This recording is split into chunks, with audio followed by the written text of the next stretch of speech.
이사야 51장 말씀 함께 나누겠습니다.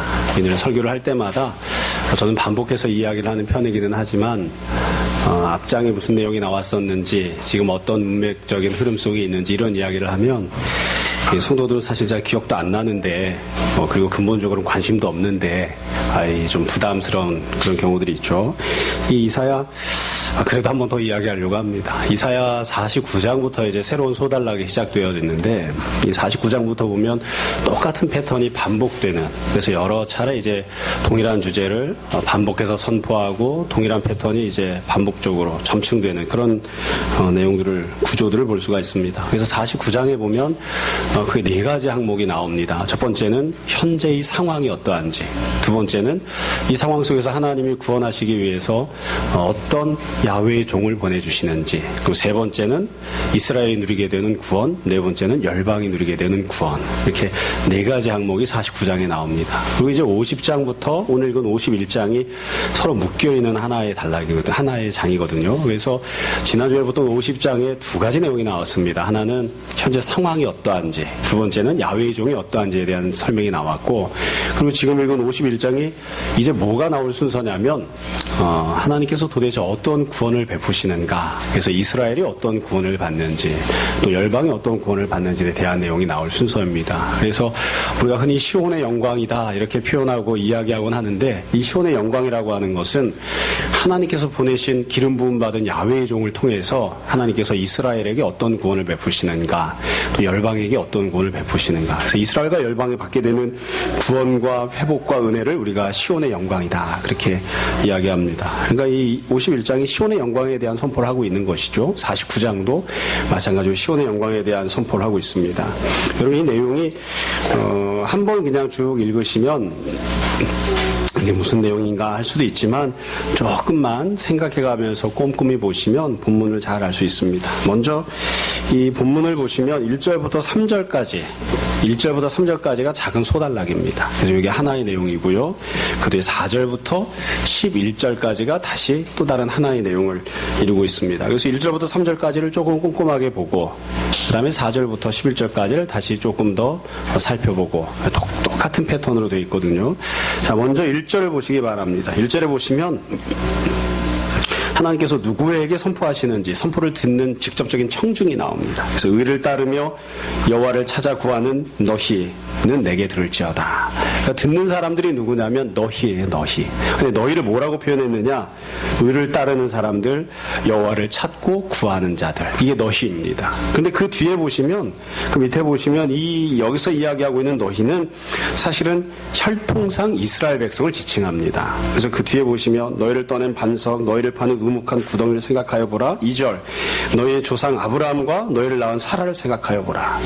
그러니까 여기서 말하는 너희는 아브라함과 사라가 낳은 사람들이에요. 아브라함과 사라가 낳은 사람들이니까 혈통상 이스라엘 백성들이 직접적인 청중이 되는 것이죠. 그런데 그냥 우리가 생각할 때 단순하게 이스라엘 백성들이여 들으라 이러면 되잖아요. 그런데 왜 하필이면 이스라엘 백성들아 들으라 이렇게 하지 않고 의를 따르는 자들, 여호와를 찾아 구하는 자들, 그런 너희는 내게 들으라 이렇게 말씀하셨을까?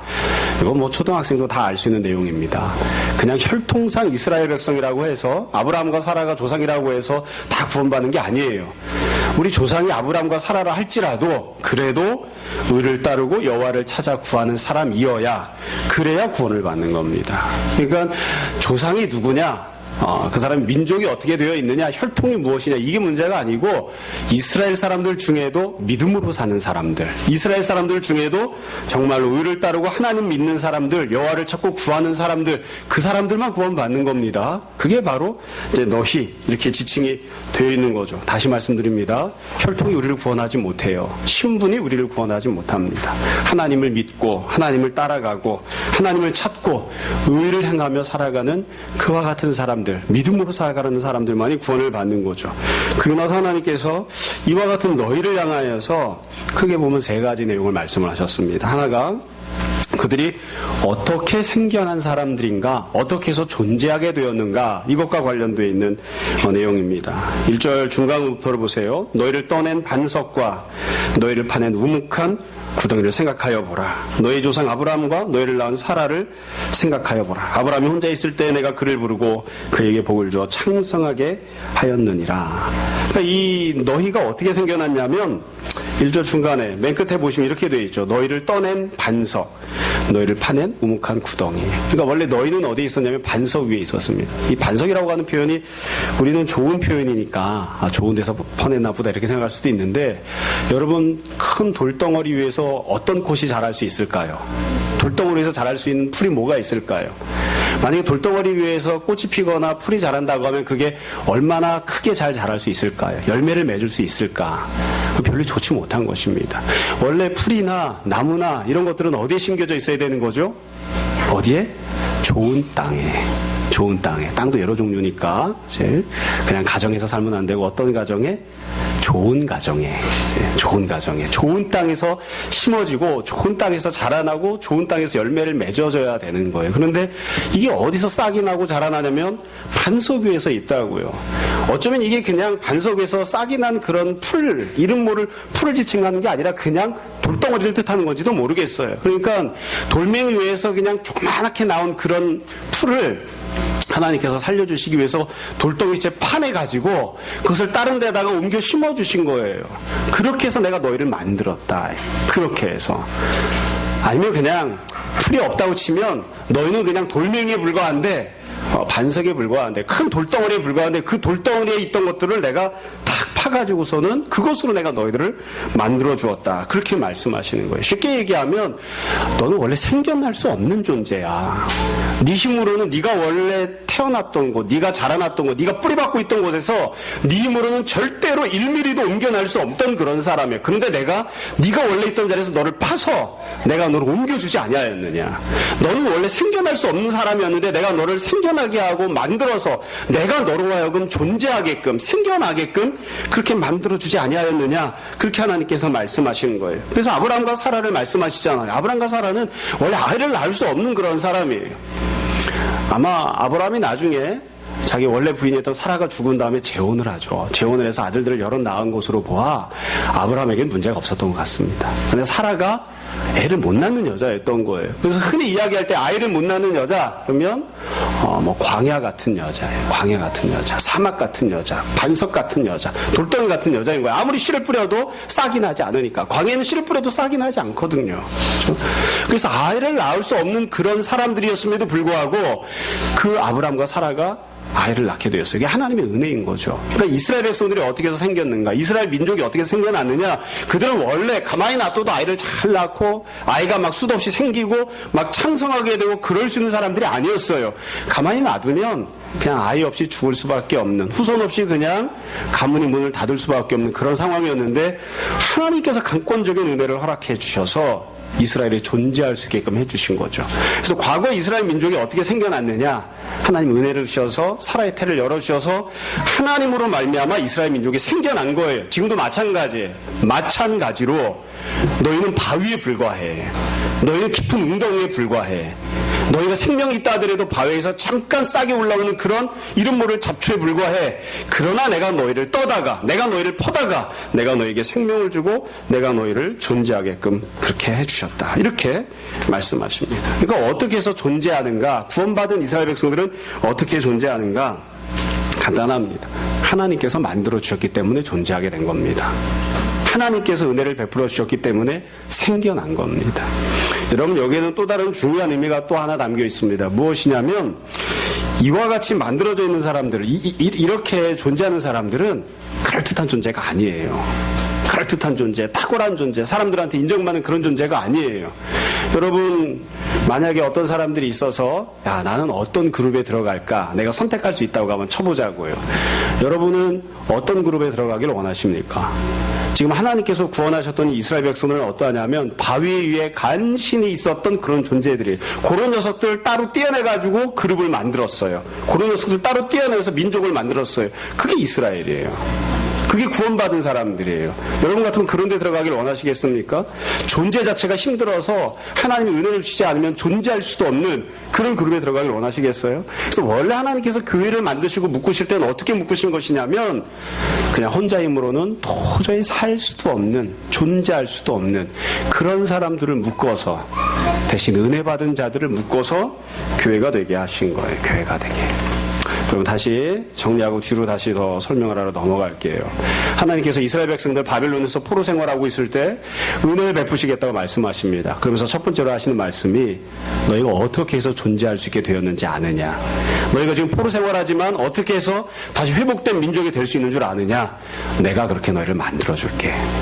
내가 은혜를 주고 내가 구원을 베풀고 내가 너희를 만들어줄게. 그래서 그곳으로 인하여 너희가 존재하게 될 것이다. 이렇게 말씀하세요. 두 번째로는 그럼 이렇게 만들어주시는 것으로 끝나느냐? 아니에요. 3절을 보세요. 3절에 보시면 이렇게 되어 있습니다.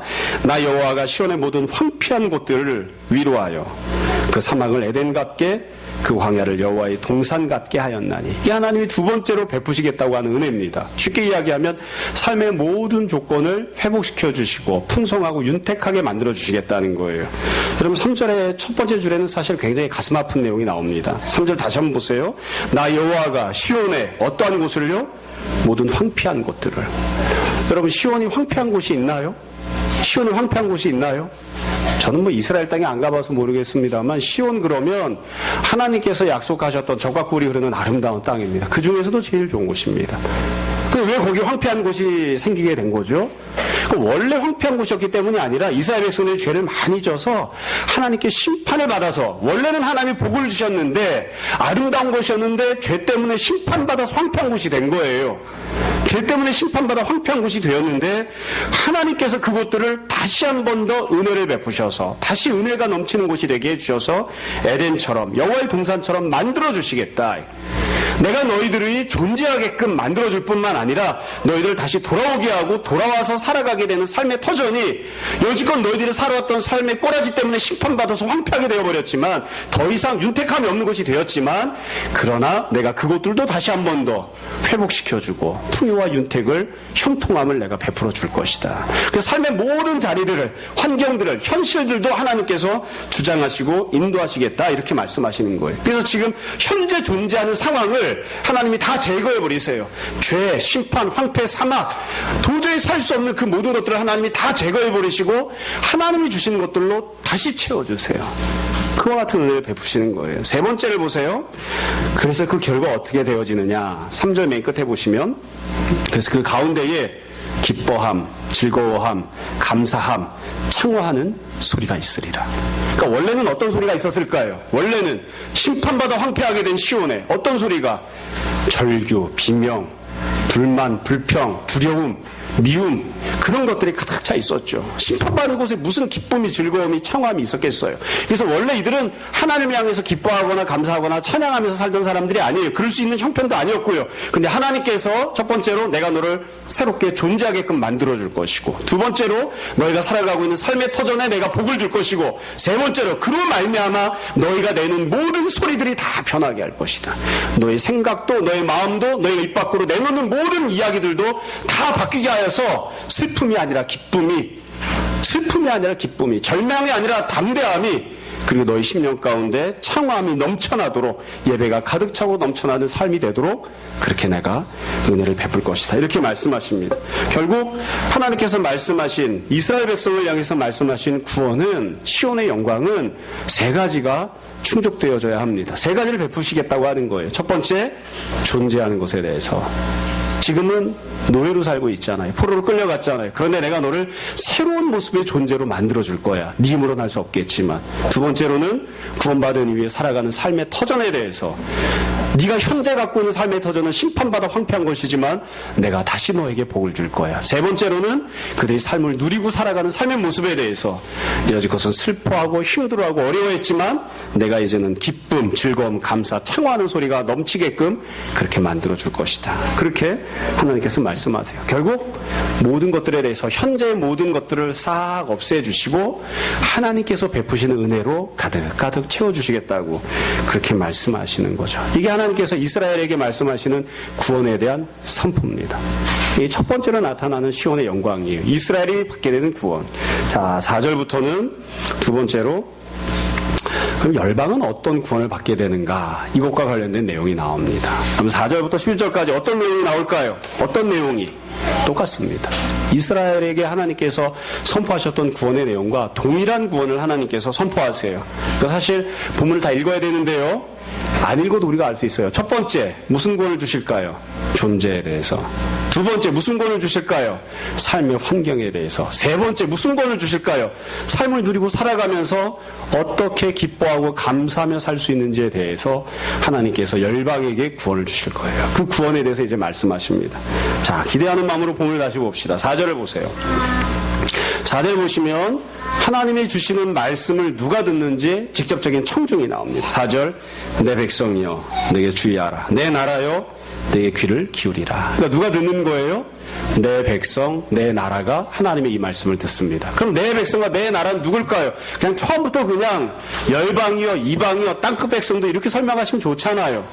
근데 그렇게 말씀을 안 하세요. 앞에 있던 거가 똑같아요. 처음부터 이스라엘 백성 이러면 쉽잖아요. 근데 그렇게 안 하세요. 의를 찾는 자들, 하나님을 찾는 자 이렇게 말씀하신 것처럼 내 백성과 내 나라가 구원을 받는데 내 백성과 내 나라가 누구냐면 5절 끝에 보십시오. 5절 끝에 보시면 섬들이 나를 앙망하여 내 팔에 의지하리라. 그리고 4절 끝에 보시면 내가 내 공의를 만민의 빛으로 세우리라. 그래서 이 4절부터 나오는 모든 내용은 만민을 향해 선포하시는 거예요.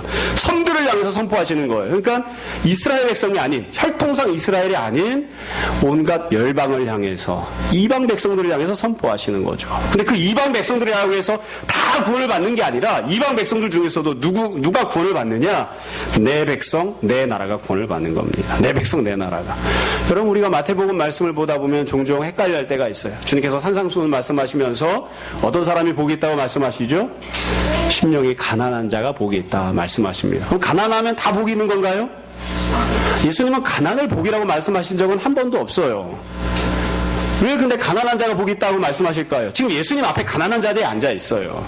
그러니까 주님 앞에 앉아 있는 가난한 자들이 복이 있는 거예요. 근데 가난하다고 해서 무조건 복이 있는 게 아니라 가난한데 예수님을 찾아 나온 사람, 울고 있는데 예수님을 찾아 나온 사람 복이 있어요. 왜냐하면 그 사람이 아무리 가난해도 돈 주고 뭔가를 살 수 있는 힘이 없어도 주님께서 가난한 그 사람에게 하나님 나라를 주실 것이기 때문에 그 사람이 지금 울고 있다고요. 우는 것 자체는 복이 아니에요. 근데 그 사람이 울고 있는 사람이 주님 앞에 찾아 나왔어요. 그 사람 복이 있어요. 왜냐하면 울고 있는 그 사람 주님께서 눈물을 닦아주실 것이기 때문에. 그러니까 가난하다는 것 자체가 복이 있는 게 아니에요. 가난한 사람 몽땅 다 복이 있는 게 아니에요. 지금도 마찬가지예요. 열방과 만민은 무조건 복이 있는 게 아니라 그 중에서 믿음으로 살아가는 사람, 주님을 의지하는 사람, 주님을 앙망하는 사람, 그 사람들이 복이 있는 거예요. 하나님의 백성, 하나님의 나라가 된 그와 같은 열방 만민들이 복이 있는 거죠. 만민들 중에서 하나님의 백성과 하나님의 나라가 된 자들, 그들에게 지금 말씀을 하십니다. 그들에게 하나님께서 어떤 은혜를 베푸시겠다고 하시는가? 첫 번째를 보세요. 4절 중간부터 5절까지입니다. 자, 4절 중간에 보면 이렇게 되어 있습니다. 이는 율법이 내게서부터 나갈 것입니다. 내가 내 공의를 만민의 빛으로 세우리라. 그래서 만민이 무엇을 받게 되냐면 하나님의 율법, 하나님의 공의를 받게 됩니다. 5절, 내 공의가 가깝고 내 구원이 나갔은즉 내 팔이 만민을 심판하리니 선들이 나를 앙망하여 내 팔에 의지하리라. 그래서 하나님을 앙망하는 자들, 하나님의 팔을 의지하는 자들이 이제 생겨나는 거죠. 여러분, 이것은 이 만민들 가운데, 열방 가운데 어떻게 해서 그들이 하나님의 백성이 되는지에 대해서 말씀을 합니다.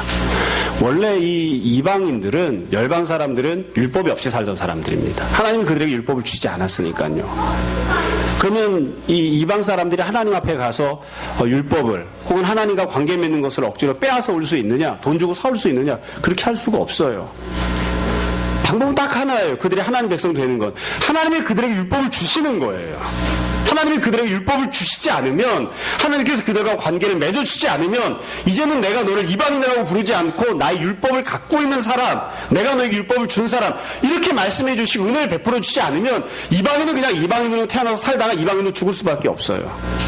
근데 하나님께서 그 은혜를 주시겠다는 거예요. 마치 이스라엘 백성들을 바위에서 떠내서 하나님의 백성으로 만들어주시는 것처럼 이방인들도 여지껏은 내가 너희들에게 율법을 주지 않았지만, 여지껏은 너희가 율법과 상관없이 살았지만, 하나님과 관계 맺고 살지 않았지만, 내가 이제 너에게 율법을 줄게. 내가 너에게 율법을 줄게. 내가 나의 빛을 너에게 줄게. 그렇게 말씀하세요. 그래서 열방이 만민이 하나님 백성이 되는 건 하나님께 은혜를 받았기 때문입니다. 하나님 주신 은혜를 받았기 때문이에요. 그들이 열심히 살거나 도덕적으로 살거나 하나님께 기도를 열심히 하거나 11조 하거나 이래서 그런 게 아니라 하나님이 그들을 사랑하셔서 여지껏 그들을 규정하셨던 것과는 다른 모습으로 그들을 규정하시겠다고, 다른 존재가 되게끔 하시겠다고 그들을 새로 만들어 주시는 거예요. 무엇으로? 하나님이 주시는 율법으로. 하나님 주시는 율법으로. 그러니까 하나님이 은혜를 베풀어 주셔서 그들이 하나님 백성이 되게끔 만들어 주시는 거죠. 이게 우리가 구원받고 은혜 받는 유일한 길입니다. 열심히 살아가는 게 아니라 다른 무언가를 하는 게 아니라 하나님이 주시는 은혜를 받아야만 하나님 백성, 하나님 나라가 될 수 있습니다. 그러면 이와 같이 하나님의 백성이 되고 하나님의 나라가 되고 끝나느냐? 아니에요. 6절을 보세요. 6절에 보시면 너희는 하늘로 눈을 들며 그 아래 땅을 살피라. 하늘과 땅을 뭐라 하시죠? 하늘이 연기같이 사라지고 땅이 옷같이 헤어지며 하늘도 사라지고 땅도 사라질 거예요. 6절 세 번째 줄, 거기에 사는 자들이 하루살이같이 죽으려니와. 그리고 거기 살고 있는 사람들, 돈 많은 자, 권력 있는 자, 많이 배운 자, 가난한 자 다 사라지고 죽게 될 것이에요. 그러나 나의 구원은 영원히 있고 나의 공의는 폐하여지지 아니하리라. 무슨 말이냐면 여러분, 하늘과 땅은 언제 사라질까요? 우리가 죽을 때까지 안 사라질 거예요. 그렇죠? 그래서 우리 입장에서 보면 하늘과 땅은 영원합니다.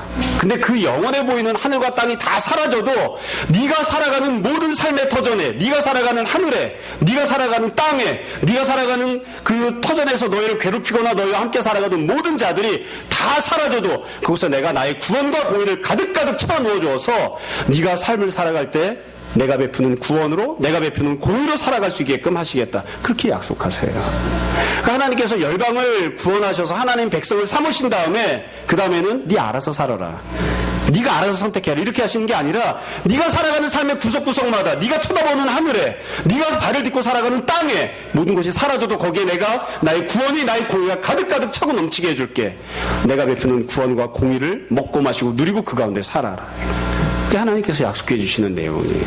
그러니까 이 열방을 향해서도, 만민을 향해서도 이스라엘과 똑같이 말씀하시는 거예요. 첫 번째는 존재하는 것에 있어서, 두 번째는 살아가는 삶의 환경과 여건에 있어서 하나님께서 구원과 은혜를 베푸시겠다고 하시는 것이죠. 여러분, 그 다음 내용을 봅시다. 그 다음 7절 8절을 보세요. 이 7절 8절은 앞에 나왔던 이스라엘에 대한 선포와는 조금 다른 내용이 담겨 있습니다. 7절, 의를 아는 자들아, 마음에 내 율법이 있는 백성들아. 이게 누굴까요? 의를 아는 자들이 누구예요? 하나님께서 이방인들에게, 만민에게 구원하시면서 그들에게 공의를 베풀어 주셨습니다. 그리고 그들에게 하나님의 율법을 주셨죠. 그래서 7절에 보시면 의를 아는 자들, 마음에 내 율법이 있는 백성들. 이건 만민 가운데 하나님의 백성, 하나님 나라가 된 자들입니다. 그러니까 이방인들 중에 구원받은 사람들에게 하나님께서 이 말씀을 하시는 거예요. 만민 중에 구원받은 나의 백성들아, 그렇게 말씀하시는 거예요. 그리고 나서 뭐라고 말씀하셨느냐, 명령하시는데 너희는 내게 듣고 그들의 비방을 두려워하지 말라. 그들의 비방에 놀라지 말라. 옷같이 좀이 그들을 먹을 것이며 양털같이 좀벌레가 그들을 먹을 것이나 나의 공의는 영원히 있겠고 나의 구원은 세세에 미치리라. 이게 어려운 내용이 아닙니다. 하나님께서 구원받은 만민을 향해서 우리 같은 이방인들 중에 하나님 자녀가 된 사람들에게 하나님 말씀을 듣고 세상이 떠들어대는 이야기 듣지 말고 세상이 하는 이야기들 때문에, 세상이 비방하는 이야기 때문에 두려워하는 마음을 갖지 말아요. 두려워하지 말라. 그렇게 말씀하십니다. 이게 어찌 보면 구원받은 백성이 어떻게 살아가야 하는지에 대해서 하나님이 명령하시는 내용이에요. 구원받은 백성들이. 여러분, 이 내용을 잘 한번 생각해 보세요. 이 명령은, 두려워하지 말라라고 하는 이 명령은 구원받기 이전에 주신 명령인가요? 구원받은 다음에 주신 명령인가요? 다음에 주신 거예요. 다음에 주신 거. 하나님께서 만민을 구원해 주셨어요. 구원해 주신 다음에 두려워하지 말라고 하시는 거예요. 다시, 하나님께서 구원하시기 전에 너 두려워하지 마라. 두려워하지 않으면 내가 너를 구원해 줄게. 이렇게 하신 게 아니에요. 그래서 이걸 잘 생각해 보시면 참 비극적이고 슬픈 현실을 알 수 있습니다. 하나님께서 우리를 구원해 주셨어요. 우리 율법을 주셨어요. 하나님의 말씀을 주시고 은혜를 주셨어요. 그래서 내가 이미 구원받아서 원래는 내가 그런 존재가 될 수 없는데 하나님께서 원하셨던 모습의 존재로 변화를 받았습니다. 새로 만들어졌다고요. 태어날 때의 모습이 아니라. 그러면 새로 만들어졌으니까, 은혜를 받았으니까, 구원받았으니까 구원받은 사람답게 당연히 살 수 있나요? 두려워하지 않고 살 수 있나요? 아니에요. 구원받았음에도 불구하고 하나님이 나를 구원하셨다는 은혜를 내가 분명히 경험하고 목격하고 소유하고 누리고 있음에도 불구하고 구원받기 이전과 똑같이 두려워하면서 삽니다. 근심하면서 삽니다. 염려하면서 삽니다. 그게 우리가 뿌리 깊게 갖고 있는 삶의 습성이에요. 하나님께서 우리를 구원하셨잖아요. 그러면 당연히 마음속에서 사랑이, 기쁨이, 평안이 막 샘솟듯이 넘쳐나나요? 그러면 좋은데 그렇지가 않아요. 그렇지가 않아요. 계속해서 두려워하는 거예요. 계속해서 미워하고. 그러니까 하나님이 명령하신다고요. 구원받았지. 은혜를 받았지. 그러니까 이제 여지껏 살던 대로 살지 마라. 네가 두려워하던 것들 두려워하지 마라. 세상에서 너희를 향해서 뭐라고 떠들어대고 손가락질하면 너보다 힘 있는 사람, 돈 있는 사람, 높은 지위에 있는 사람, 권력 갖고 있는 사람들이 너희에 대해서 뭐라고 이야기하고 비방하면 그것 때문에 벌벌 떨고 살았지. 이제 그렇게 두려워하지 마라. 두려워하지 마라. 조금 다르게 현실적으로 말씀드릴게요. 예수님 믿기 이전에 구원받고 새로운 존재로 변화받기 전에 너희가 세상 이것저것에 얽매여서 살았지, 염려하면서 살았지, 근심하면서 살았지. 더 이상 얽매이지 마라. 더 이상 염려하지 말고 근심하지 마라. 더 이상 여지껏 살았던 것처럼 살지 마라. 그렇게 지금 명령하시는 거예요. 그렇게. 여러분, 그래서 어떻게 보면 한번 구원받고 새로운 존재로 태어나고 하나님이 우리를 만들어주시면, 하나님 우리를 만져주시면 우리가 그 다음에는 모든 것들이 다 만사오케이여서 몽땅 다 한꺼번에 싹 다 변하면 좋겠는데 전혀 그렇지가 않아요. 구원받은 이후에 믿음으로 살아야 됩니다. 구원받은 다음에 믿음으로 살아야 됩니다. 그래서 이것은 훈련해야 되는 것이고 기도해야 되는 것이고 결단해야 되는 그런 내용이 아닐까 싶습니다. 참 우리가 이스라엘 역사를 보면 불행한 일을 참 많이 봅니다. 이스라엘 역사까지 안 가도 돼요. 여러분 성경을 다시 한번 잘 생각해 보세요. 베드로가 예수님을 따라가죠. 참 대단한 결단하고 따라가는 거예요. 물고기 잡아서 먹고 살다가 배와 그물을, 그리고 다른 제자들은 아버지와 형제들을 다 버리고 예수님을 따라갔습니다. 그렇게 예수님을 따라갔으면 그 다음에는 두려움이 없어야 될 거 아니에요. 아니에요. 근데 그 다음에도 두려워해요. 그 다음에도 부족함들이 있어요. 그 다음에도 염려하고 그 다음에도 불신앙으로 행하는 모습들이 얼마나 많은지 몰라요. 그러니까 주님이 요구하신다고 믿음을 가져라. 주님을 따라온 제자들에게 말씀하시는 거예요. 새로운 존재로 태어난 자들에게 말씀하시는 거예요. 이제 새롭게 살자. 두려워하지 말고 얽매이지 말고 근심하지 말고 새롭게 살자. 두려워하지 마라. 그럼 9절부터 11절입니다. 맨 마지막 부분이에요. 이 맨 마지막 부분은 찬양하는 내용입니다. 찬양하는 내용. 여러분 앞부분에서도 이스라엘 백성들이 변화해서 원래 갖고 있던 내용이 아니라 새로운 모습으로 찬양하는 그런 자들이 되었죠. 9절을 보세요. 이제 하나님 앞에 고백하고 간구합니다. 만민들이 여호와의 팔이여 깨소서 능력을 베푸소서. 옛날 예시대에 깨신 것 같이 하소서. 라합을 점이시고 용을 찌르시니가 어찌 주가 아니시며 바다를 넓고 깊은 물을 말리시고 바다 깊은 곳에 길을 내어 구속받은 자들을 건너게 하시니가 어찌 주가 아니시니까. 과거에 있었던 사건을 하나님 앞에서 고백하거든요. 라합은 이제 전설 속에 나오는, 신화 속에 나오는 그런 존재입니다. 그러니까 이 라합이라고 하는 건 어떤 여자 이름이 아니고요. 예전에 있었던, 태초에 있었던 큰 용의 별명입니다. 그러니까 하나님 백성들을 괴롭히던 존재, 권력을 가지고 피조세계를 못살게 굴던 존재를 하나님께서 라합을 끝장내버리셨다고요. 마치 만민들이 하나님께 구원받아야 되는 하나님 백성인 만민들이 그들을 괴롭히고 있는 현실 권력 속에서 살아갈 때 하나님께서 악한 현실 권력을 제거하시고 하나님 백성을 구원하시는 것처럼 과거에도 이미 라합을 하나님께서 제거하지 않았습니까? 과거에도 삶의 터전이었던, 우리가 헤쳐나갈 수 없었던, 우리가 어떻게든 도망쳐 나갈 수 없었던 그런 홍해를, 바다를 하나님께서 갈라지게 하지 않으셨습니까? 지금도 그는 우리에게 베풀어 주십시오. 그렇게 고백하는 거예요. 그리고 나서 11절에 보시면 마지막에 이렇게 찬양합니다. 여호와께 구속받은 자들이 돌아와 노래하며 시온으로 돌아오니 영원한 기쁨이 그들의 머리 위에 있고 슬픔과 탄식이 달아나리로다. 그래서 구원받은 만민이 내는 소리가 달라집니다. 삶을 누리며 살아가는 삶의 모습이 달라져요. 이제는 기쁨이 있는 거예요. 슬픔과 탄식은 달아나고 기쁨이 그들의 머리 위에 화관처럼 씌워져서 기쁨이, 평안이, 감사함이, 즐거움이, 창함이 넘쳐나는 그런 삶의 모습으로 바뀐다고 고백해요. 이게 이방인들에게 하나님께서 베푸시겠다는 구원의 내용입니다. 그래서 이 하나님께서 만민들 가운데 베푸시는 은혜도 크게 보면 세 가지예요. 첫 번째는 그들을 새로운 존재로 태어나고 새로운 존재가 되게끔 하십니다. 두 번째는 그들이 살아가는 삶의 터전 가운데 하나님의 구원과 하나님의 공의가 흘러넘치게 하십니다. 그 세 번째는 그들이 그 삶을 살아가고 누리는 동안 어떻게 살아가는가? 기뻐하며 감사하며 창함이 넘치는 예배가 가득한 삶이 되도록 하나님께서 인도하십니다. 이게 바로 하나님이 구원을 약속하신 그런 내용이었습니다. 말씀을 정리하겠습니다. 간단하게 보면 결국 하나님께서 시온의 영광을 선포하시고 약속하시죠.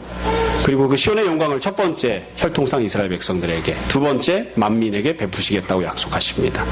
그리고 이스라엘과 만민은 그냥 이스라엘이기 때문에, 만민이기 때문에 구원받는 게 아니라 그 가운데서 다 하나님 믿고 의지하고 섬기는 믿음으로 사는 사람들에 대해서 구원을 베푸시겠다고 약속하시는 거예요. 그와 같은 자들에게 하나님이 어떤 은혜를 베푸시는가? 첫 번째로 내가 너를 새로운 존재가 되게 하마. 내가 너로 하여금 존재하는 자가 되게 하마. 너 스스로는 너를 낳을 수 없지만, 너 스스로는 너를 만들 수 없지만 내가 너를 새로운 존재로 만들어주마. 두 번째로 네가 살아가는 삶의 모든 터전에 내가 복을 주마. 그래서 이미 죄로 인하여 심판받은 상황, 그리고 하늘과 땅이 다 영원할 것처럼 보이지만 그런 것들이 다 사라진다 할지라도 내가 주는 형통함이, 내가 주는 윤택함이, 내가 베푸는 구원과 공의가 네 삶의 터전에 가득 차고 넘치게 하마. 세 번째로, 그래서 이 은혜를 너희들이 누리고 살아가기 때문에 기뻐함이, 감사함이, 창함이 넘쳐나는, 하나님을 향해 기뻐하고 예배드리는 삶이 넘쳐나는 그런 은혜를 내가 너희들에게 베푸마. 하나님께서 그렇게 말씀하셨습니다. 이게 하나님께서 약속하신 시온의 영광입니다. 여러분, 하나님께서 이사야를 통해서 말씀하셨던 이 모든 내용들은 다 예수 그리스도 안에서 성취가 되었습니다.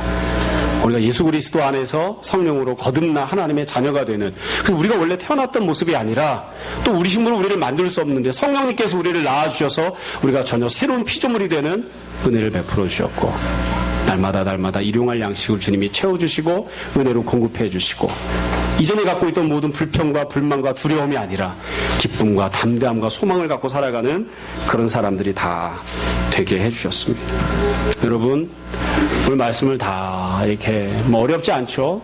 사실 12절부터 23절까지 다 하려고 하다가 너무 길어질 것 같아서 오늘은 절반만 했습니다. 여러분, 하나님께서 우리에게 베푸시는 은혜가 어떤 것입니까? 우리가 다 고백하는 그 내용을 이사야가 지금 선포한 것입니다. 나는 원래 주님을 알 수도 없고 믿을 수도 없는 사람입니다. 나는 원래 그냥 바위에 심겨져 있던 작은 들풀에 불과합니다. 나는 바벨론의 포로 생활하던 자에 불과합니다. 나는 죄와 사망에 얽매여 있던 자에 불과합니다. 나는 분노와 좌절에 얽매여 있던 자에 불과합니다. 그렇게 이모저모에 종살이 하던 자에 불과합니다. 그런데 나는 어찌할 수 없는 나를 주님께서 구원하셔서 나를 새롭게 태어나게 하셔서 나로 나 되게 하셨습니다. 하나님 믿는 사람, 하나님 찾는 사람 되게 하셨습니다. 이게 다 주님의 은혜입니다. 나는 죄를 범해서 하나님께서 이미 내게 베푸셨던 모든 은혜를 다 까먹고 황폐하게 된 삶의 터전밖에 남은 것이 없었는데 하나님께서 나의 모든 일용할 양식과 필요한 것들을 채우시고 은혜로 공급해 주셨습니다. 나는 그저 불평하고 불만하고 두려우며 그와 같은 이야기들만 늘어놓을 수밖에 없었는데 주님께서 내 삶 가운데 평안을, 기쁨을, 그리고 감사함을 흘러넘치게 하셨습니다. 그게 우리가 받아 누리는 은혜입니다. 여러분, 하나님께서는 우리를 구원하시는 분이시고 또한 우리가 구원받은 이후에 살아가던 모든 삶에 대해서도 책임져 주시는 분입니다. 우리가 늘 그 하나님께 소망을 두고 그 하나님을 향한 믿음을 갖고 늘 주님을 의지하는 그런 모습으로 살았으면 좋겠습니다. 오늘 하루를 살아가는 동안, 또 일주일을 살아가는 동안 주님 앞에 늘 우리에게 시온의 영광을 베풀어 주옵소서. 주께서 약속하시고 선포하셨던 그 시온의 영광이 나 자신의 삶 속에, 우리 가정 속에, 그리고 우리 교회와 우리가 보냄받아 살아가는 이 땅 가운데 흘러넘치게 해주시기 원합니다. 우리 모두가 다 새로운 피조물, 우리의 삶의 여건이 다 새로운 삶의 여건, 우리가 누리고 살아가는 삶의 모습들이 다 새로운 삶이 되게 하옵소서. 그렇게 간절함으로 기도하고 은혜를 구하고 또한 응답받는 여러분들 다 되시기를 주님의 이름으로 축원합니다. 시간 잠시 기도하겠습니다.